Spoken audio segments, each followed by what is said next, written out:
Good morning or afternoon, everybody. Yeah, I, I started this a few years ago, often with John Dill of Yosemite Search and Rescue. My background is as a park ranger and forestry, and so to have me talking about the technology of cell phones is a little weird, but here I am anyway. Throughout this whole process, John and I have keep hoping that someone will appear and say, "Oh, hey, I know all about this stuff, and I've already written a guide to how to use it for search and rescue." But so far, we found a lot of people who know a lot, but no one's put anything together into a guide such that we in search and rescue can understand workflows and limitations of using GPS data and using cell phones to help find people. So the main point of what I want to get across, and in this particular pep talk, we're just going to talk about some of the errors in GPS position information, whether from a cell phone or from other devices. And maybe later, Paul and I can talk about doing a wider presentation on the workflow you might want to use for getting information from cell phones and applying it. So anyway, the main take-home message here is just to understand that the technology has limitations, and that when you get a set of coordinates, whether you get them from a direct call from someone who's in trouble or lost or whatever, or whether you get them from 911, don't be immediately seduced by getting coordinates to, 3 or 4 or 5 decimal places. And we really have to look at any coordinates we get as just a clue. And, as with any clue, ideally you want other information or clues that confirm, each other, that they're internally consistent. And we've started collecting, stories where location information received is not actual. So a few years ago, John called me, after this particular search, where John talked directly to the guy who was lost in the fog on top of El Cap and El Capitan in Yosemite, and he read off the coordinates off his phone, and when they were plotted, they came out. There was only, maybe a mile and a half horizontal, but 3,000 vertical, which is a pretty big error, and you don't want to commit resources immediately to those coordinates, is the point. And so in any event, we started looking into it, and at the time, it was almost like there was no critical mass. Once again, I'm a poor but honest ranger, and looking back through my emails, actually, we were doing pretty good for figuring out why this might have happened, but never really followed up on it with the detail we very recently followed up on another case. So we suspect that there are a lot more cases like this, and if any of you guys watching this have stories of GPS errors, it'd be great if you could email them to me. So just about a month ago, the GIS coordinator from Denali National Park in Alaska got a hold of me. They had just had a SAR, call for help, reported a number of ways. They had a direct phone call, they had a 911 call, and so the coordinates, I guess, were fairly consistent, and I'll have a close-up here. The one thing I want to point out, though, while we're looking at this particular slide, is notice in the lower right an extremely common error in coordinate reporting is that it was the coordinates reported were plotted in or understood to be a different coordinate system, and that put it way off. So that was their initial point, and that of course delayed things in response. And we still don't have all the facts from this. Britta was going to follow up, but getting hold of the relevant people has been kind of difficult. It's nice to follow up on specifics, obviously, so we can learn you know, how to have a better workflow and ask the right questions. So it was pretty straightforward. Some guys were up on a ridge. The reported coordinates were in the lower right there, suspiciously close to a cell tower. Their actual was and I drew this wrong. Their actual was about, I put 5 miles. In fact, it's about 12 miles away. I measured it from the park entrance. Well, there you go. Glad I caught that. Anyway, and several thousand vertical. So the coordinates were way off. And so the question, of course, was why? And as we began to understand both how GPSs acquire coordinates and how cell phones acquire coordinates, and they're semi-similar, but not exactly the same. And there's more variables in how a cell phone acquires coordinates. And so for a GPS to show your location, it has to have a couple of important data libraries. It needs what's called an almanac, and that is a data set that has all of the satellite orbital information on satellite locations, timing, orbits, et cetera, et cetera, et cetera. And importantly, the almanac takes about 12.5 minutes to download. That's because of the bandwidth available between the GPS and the satellites. The GPS also needs what's called the ephemeris, which is satellite specific, and from a single satellite, and so it gives its own orbit and clock corrections, which of course is how the location information is calculated. So the clock has to be very accurate. And so when both of those things are in memory, your average GPS will give you a pretty quick location. And for a cell phone, you have what's called assisted GPS, AGPS. And so it gets the ephemeris information from the internet, which means through a cell tower. And we think what happened, just as a side note here, we'll go back here, that the reported location was right near that cell tower. So one of the first pieces of information that goes onto the phone is the cell tower location. And then as it starts solving for its actual location, the point starts moving closer and closer to actual. And we don't know this, and if any of you guys have thoughts from your own technical backgrounds, send a note. But I think what happened here is that the phone reported what it was picking up immediately from the assisted GPS, which was the cell tower's location.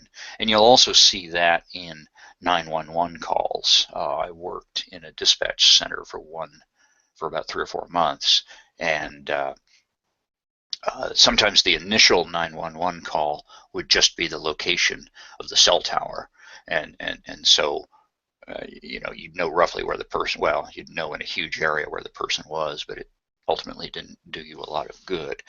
But there'd often be a follow-up call where they got a better refined location. And so here's a huge block of text for everyone to mull through.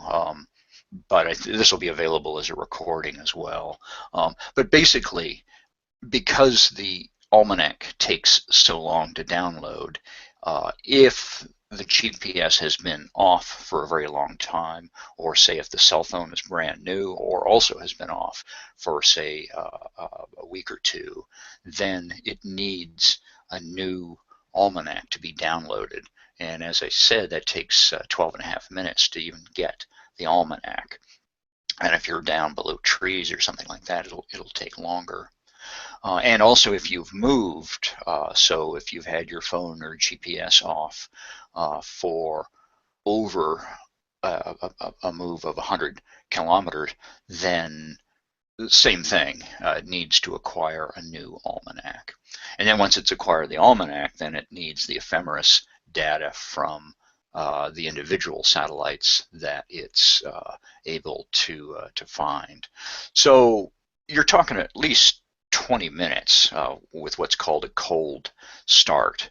Now, obviously, a warm start, whichever, everybody's fiddle around with GPS, and so you can get a lock, within just a few seconds to 30 seconds or so if you're in the same area. And as I mentioned, on a cell network, the process is speeded up by using the AGPS. And they call, here's another acronym, time to first fix. And so cell companies spend their lives, trying to show an impressive time to first fix, but they take shortcuts in the process. Let's see. Oh, so they'll use sometimes Wi-Fi location, and use the GPS and use the tower's location, but that leads to a fair number of errors, or can.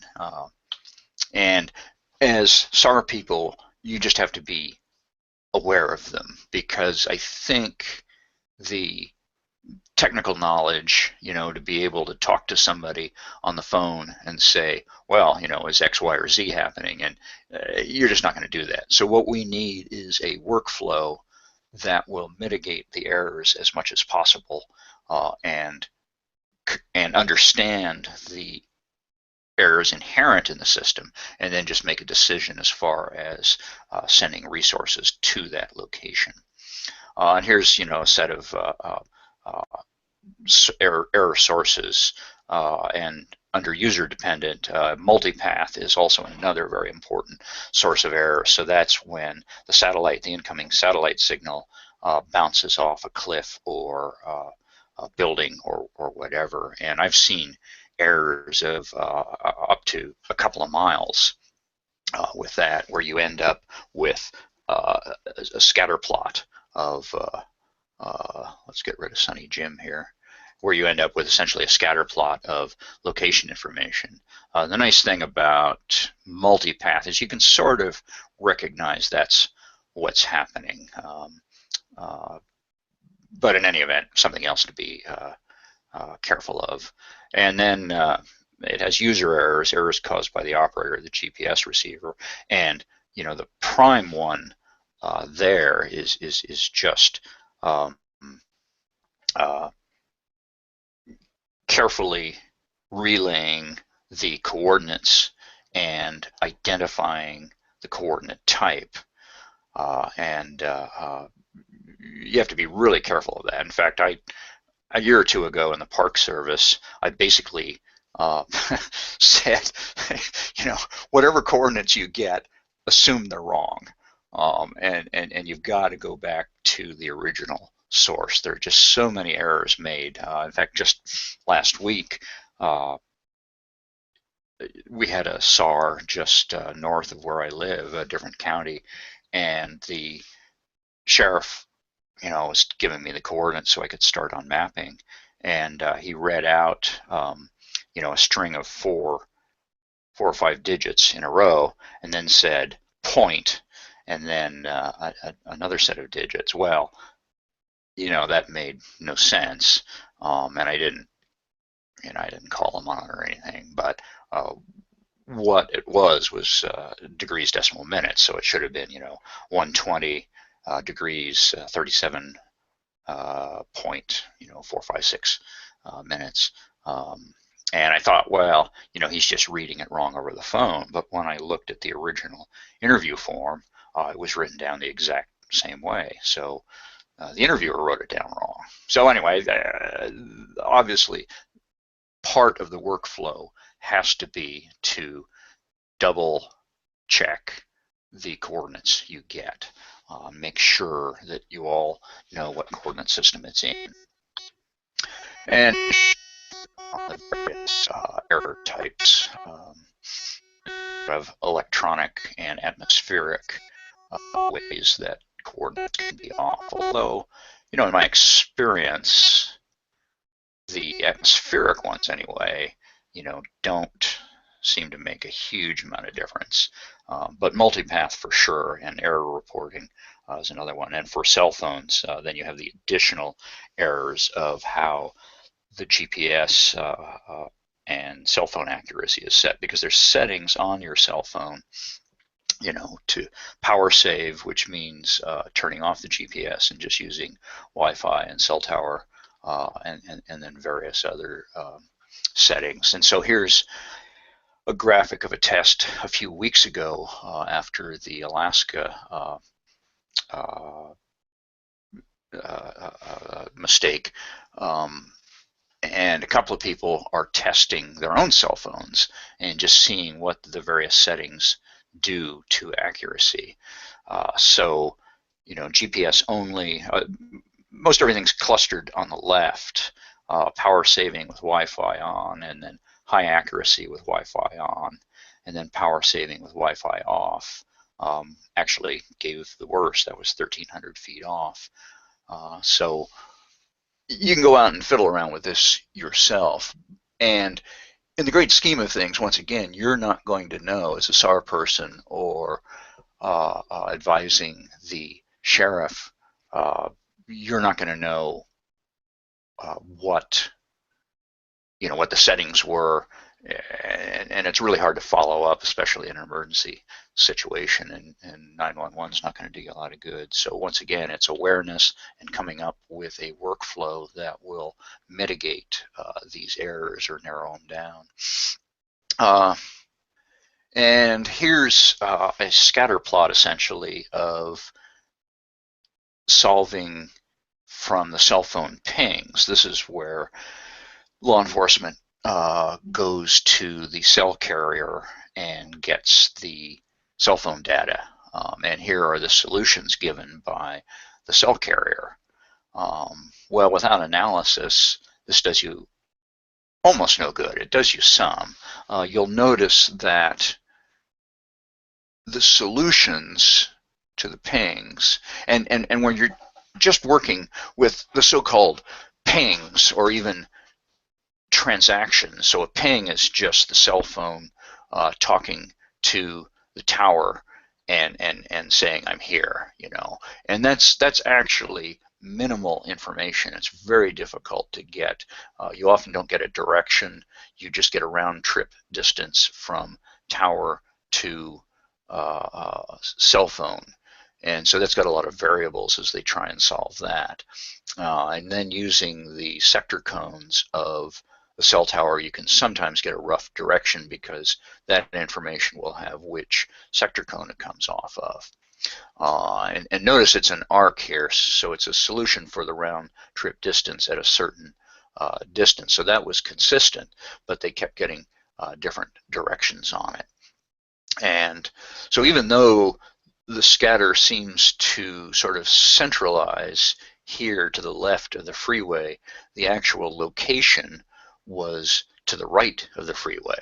And so it took another level of analysis by Air Force Rescue and Coordination Center, AFRCC, with Justin Ogden and one of his guys actually coming up with the best solution. So they were able to locate the person from this data.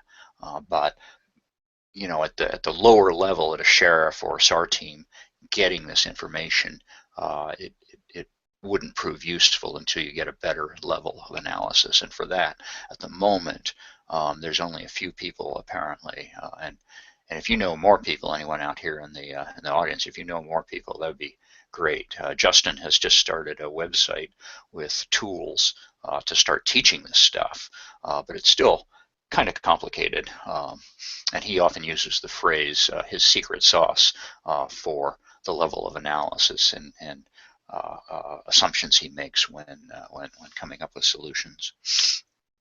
So if you're in contact with the lost or person in trouble, have them call 911, because that sets into motion a different set of protocols on the phone itself and on the receiving towers to obtain a better location.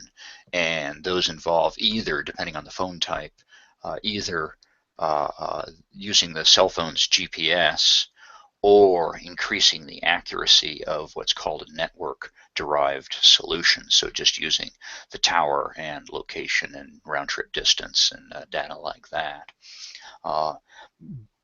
And again, on the search last week, there seems to be I don't know if other teams have this, but there seems to be a firewall between the sheriff's office and the SAR team as far as cell data goes. And I think that's a mistake. I don't know how widespread that is, but I think a lot of the technical knowledge is more likely to be on a SAR team from the geekier SAR team types than with the sheriff's department. And your average sheriff or police officer has a zillion other training standards they need to keep up with, and a few, of course, do learn about the specifics of various electronics. But I think that we have to work much more closely together on this stuff. So in any event, the sheriff talking directly to the person who found the lost guy correctly said, okay, hang up, call 911, and that's what you have to do. It would have been nice, and I'm standing there at his shoulder and saying, wait, have him do this too, but that didn't work. But the app that Paul showed early on, if you're talking to them, have them just type in usngapp.org, and on their phone will come a return showing their location in U.S. National Grid coordinates. For those of us out here in the woolly West, that might be confusing to some people because we don't use USNG that often, but that's maybe a little poke to start using it and understanding it more often. So that's if you're in contact with them.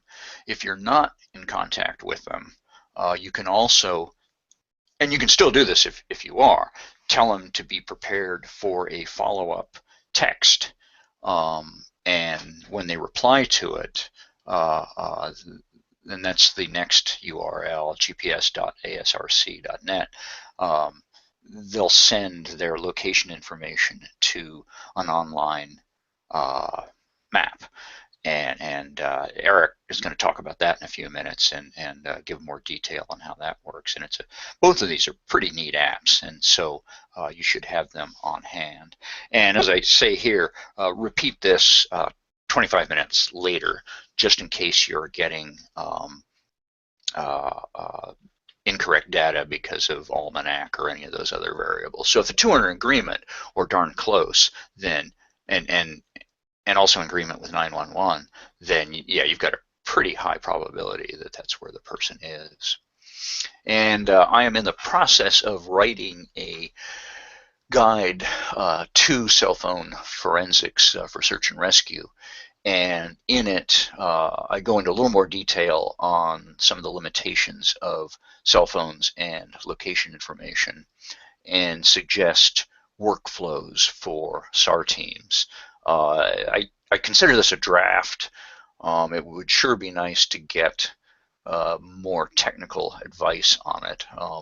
I will repeat for the third time, I'm just a poor but honest ranger who got led down the path of geekiness. And so below, and this is being recorded, so you can look this up later. Below is the current draft link and a little whatever those things are called. So you can download the. It's 28 pages or so, which might seem overwhelming, but there's some background knowledge and so on that people ought to know, and maybe on a particular team. We recommend one or two people getting up to speed on this stuff. And then I just also quickly want to mention PLBs, personal locator beacons, ELTs, and EPIRBs, which are all go through AFRCC, and then they get a hold of the state OES, who then are told what jurisdiction it's in. We had the same problem a few years ago in Sequoia National Park, and we knew we had an accident up on Mount Whitney. It happened that a guy going by had a PLB with him. He activated it. And we started getting, OES called us and said, okay, you've got a second activation, or you've got an activation reported, what turned out to be about 2.5 miles away. And so the question became, is this another accident or call for help, or is this related to the Whitney incident? And I talked to the folks at FRCC, and they said, no, we're getting the same location within just a few meters. I mean, there was no variation to more than 10 or 15 meters over a period of hours. And so they decided, okay, well, we've got a second incident. So they sent a couple of rangers and a helicopter, and nobody was there. And then the fun continued, because after the incident was cleared, the PLB for the next 24 hours kept sending an emergency signal from that same location. They finally tracked down the owner who had loaned it to another guy, and he was home in Redlands or LA or somewhere down there. So they went and knocked on the door and said, hey, would you mind turning off your PLB? And so then the question became, why was it giving such an inaccurate location information? And there are a couple of solution types to PLB activation, and I won't go into detail. We have on our Wilderness SAR Google site, we've got a bunch of documents, and I go into a little more detail on a summary I did. The point, yet again, is that you can't wholly trust the data you get. Here's Mount Madison. This was a SAR last winter, I think, and you can see the scattering of solutions. There's the PLBs work by what's called a Doppler solution or a GPS solution, depending on the model, and they have an algorithm to combine the two, but there's huge inaccuracies in these things, and so they're sending a team out in 60, 70 mile an hour winds on this emergency activation, and they sent the teams to what they thought was the best solution provided by AFRCC, but in fact it was off by about a mile or so. And so in conditions like that, you really have to think long and hard about the origin of the data, and do you want to commit people to inaccurate data. Same thing here. Notice the 10-kilometer radius and the scattering of solutions to to an emergency activation. Under resources, your main guy in this, and who's been helping John and I and others, is Justin Ogden at the Civil Air Patrol, and that's their contact for AFRCC. And so for downed aircraft, he's automatically committed to those. That's his primary job, and that of his coworkers. Increasingly, of course, he's called in on ground searches, but that's up to him whether he has the time to do that. The great fun of GPS navigation. And there's my contact if you have any other questions.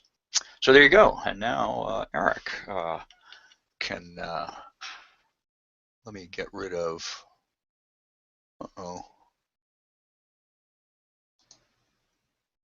I will get rid of the screen.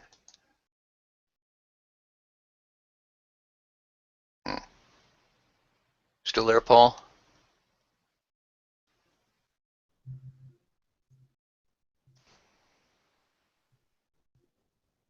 Hey there, George. Not sure about Paul, but Eric's here. Okay, you take it. I see your screen. Good. Okay, so I'm here to talk about, like George mentioned, there's a couple web tools that can help you locate your subjects if they happen to have access to the internet on their cell phones, and maybe they're even talking to you on a cell phone. So this is one tool. The concept for this tool is maybe you receive a call from someone who's lost and doesn't really know where he or she is, but they do have a cell phone, they're talking to you, and they actually have and this is important, they have a data connection, a data signal on the cell phone. You could definitely direct them to an app or try to figure out could they use a GPS app on their phone. Maybe you can. There's ways in every phone operating system to use the maps, the built-in Maps app to send a location, but that can kind of take a lot of like talking someone through, and there's a lot of room for error. So the concept of this tool is to kind of streamline that. So first, I'll show you the URL. It's gps.asrc.net. And then there's a slash and a tilde admin, and that's the page that gets you here to the search and rescue view where you would log in. And I know that's not like the most friendly name, and actually we got a new name coming out, which I'll get to later. But here we go. You go to this page, and there's some information here, and most importantly, I want to call out this warning. This is definitely a tool for everyone to use, and please use it as much as possible. But also know that this isn't the only way to get someone's location, and really, while using this tool, you should also be reaching out to your local 911 dispatch center, to the Air Force Rescue Coordination Center, asking them to use all their resources. They can use the resources of the phone providers to do a much better job. Although I hear people tell me that takes a lot of time, and that's why we have this tool. So I recommend that with this tool you register and sign in. Here's the register link. It only takes just a couple things you fill out to register, and the reason is when you register and you sign in, the information that you collect, the locations you gather with the tool are private just to your account. When you sign in as guest, you're free to do that, but just keep in mind that all the locations you collect while registered as a guest are going to be visible to anybody else using this website. So I'm going to go ahead and sign in here. And here we are at the, this is kind of your search and rescue responder view. And you're going to see there's a few locations already listed here with but instead of a phone number, they got an IP address and a browser information. These come from people who visit the site directly, gps.asrc.net, without putting the slash tilde admin on there. The site still tries to collect their location just in case someone who's actually lost might just be visiting the site by mistake, or maybe they didn't get the text, so you could tell them on the phone, visit the site. So it'll try to pull the location in, but really, how we're going to use this is by typing in a phone number. This would be the person you're talking to, the subject. I'm going to put my own phone number in here. I made a typo. And you can see the box turn blue to tell me the valid phone number, and an optional message, which we can leave blank. I'm going to click on send. You'll see here it says SMS sent to my phone number. And I had a text message that pops up on my phone. Let me see here if I could turn on the video and I can show you what the text message looks like.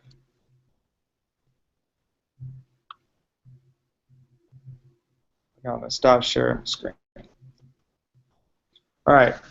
I want it to work.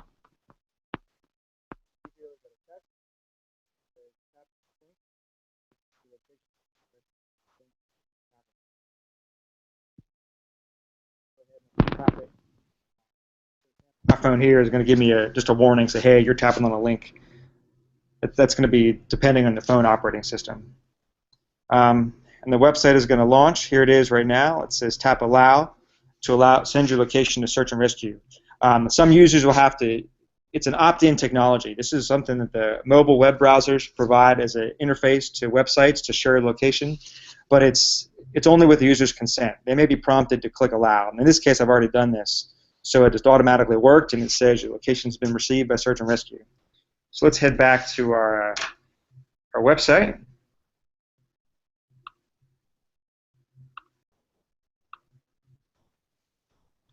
Here we are, and you can see nothing's shown up yet. You can see my phone number is right here on the first line, but nothing's shown up. It's because I need to refresh this page. I'm going to refresh my page. Now you can see. Now in the meantime, someone else has visited the website, but here we're looking at my phone number right here, and here's the location. I'm going to click on this phone, and it's going to have some more details. It's going to show me each message I send to this person is going to be listed along with the time, and here's the message that was sent. And I could customize this message by using the message box right here. And that every time the user opens up that link, it's going to collect the location and send it back to the server and display it here.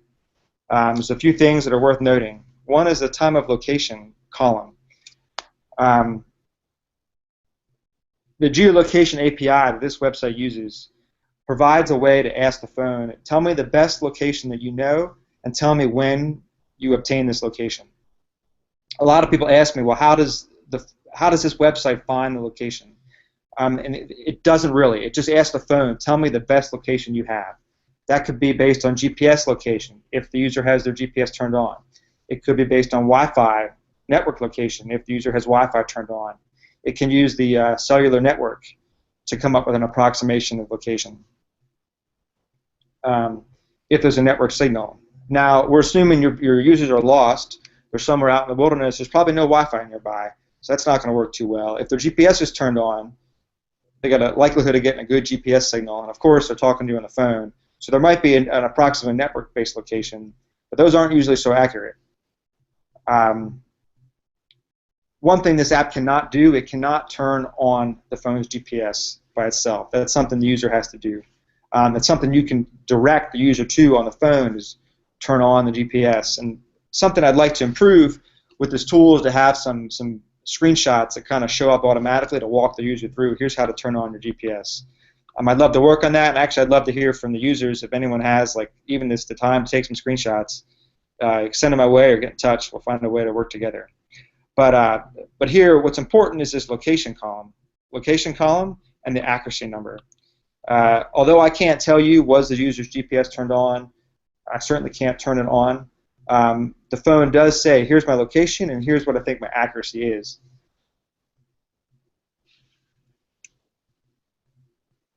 So you can go ahead and see that the location here is a set of coordinates, and it says my accuracy is 50 meters. That's because I'm here at work, I'm inside, I don't have a GPS signal, but I do have Wi-Fi. And Wi-Fi location is usually pretty good. Let's go ahead and I'm going to open this.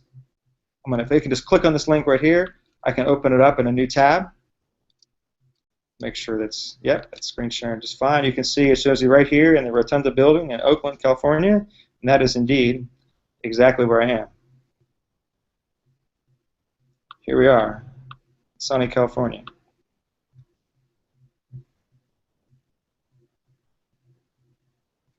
There we go. And note here that this is the time received. This is the time the user, I clicked on the link to open up the web page, and this is the time of location. It's the time the location was gathered. You can see they're just 1 second apart. That's because my phone got its location as soon as I opened it up.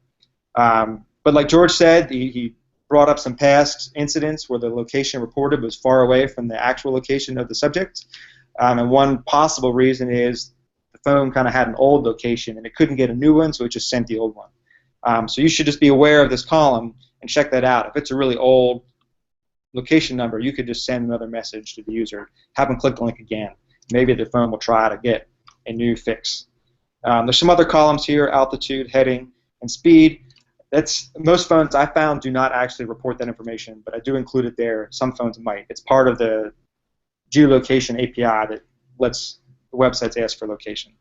I got one request from the YouTube video. It looks like someone asked, "Can you articulate the URL again?" And I'm going to bring up another window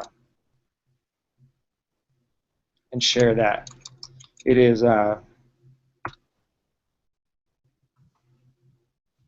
gps.asrc.net/tilde-admin, ADMIN.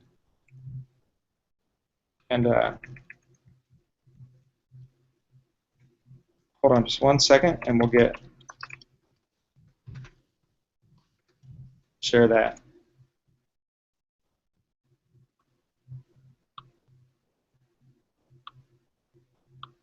Here we go. Here we go. Hey, you bet. No problem. There's the URL of the tool. And I actually have something to announce. There's a new URL. Some people say that's kind of hard to remember, so I'm working on rolling out a new URL. This is not active yet. Give me maybe 24 hours to get this set up, but it's going to be real easy. It'll just be www.sellgps.org. And in fact, there'll be a way so our users can log in at login.sellgps.org. And give me a day or two to get that set up. There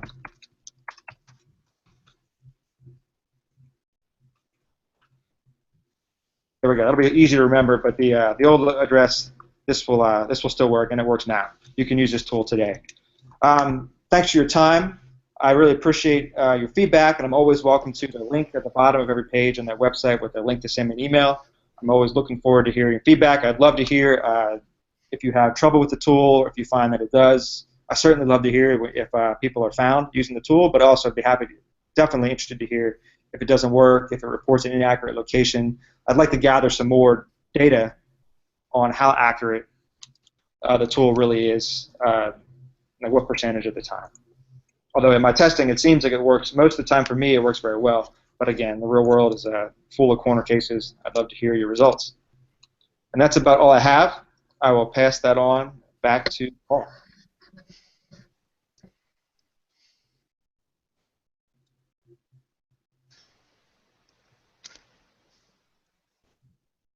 Yeah, Paul, I'm not getting sound.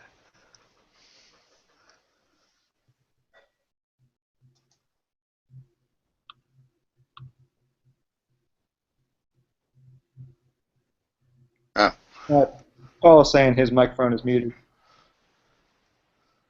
I'll just add, while we have a moment here, that part of the workflow we recommend is to send a text message to the phone, whether you're in direct contact or not.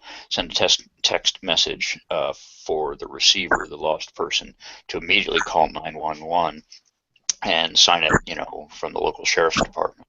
And then two, I'd send a text message with Eric's utility too. So if the phone's in a dead zone temporarily, when it gets back in, it does two things. One, it gets a message to them to call 911, and then two, you'll get a time stamp of an exchange of a transaction from the cell carrier's data, and that'll further help you. So Paul, you there?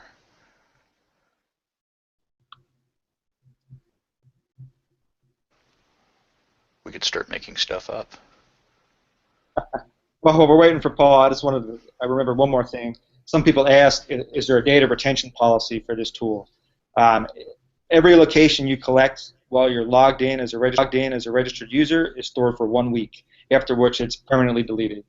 And all the locations that are generated by guest users, they're deleted in 24 hours. And there are some links on the Google Plus page for Paul through all the tools we talked about today, and that'll be kept updated. And of course, the ArcGIS Online group always has the updated links to all the tools.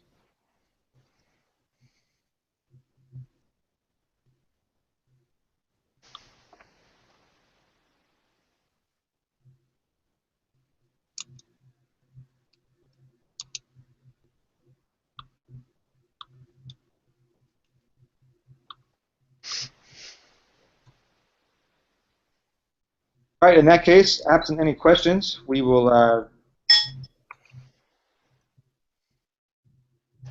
think we're ready to wrap up. Thanks, everyone, for their time, and looking forward to hearing from you.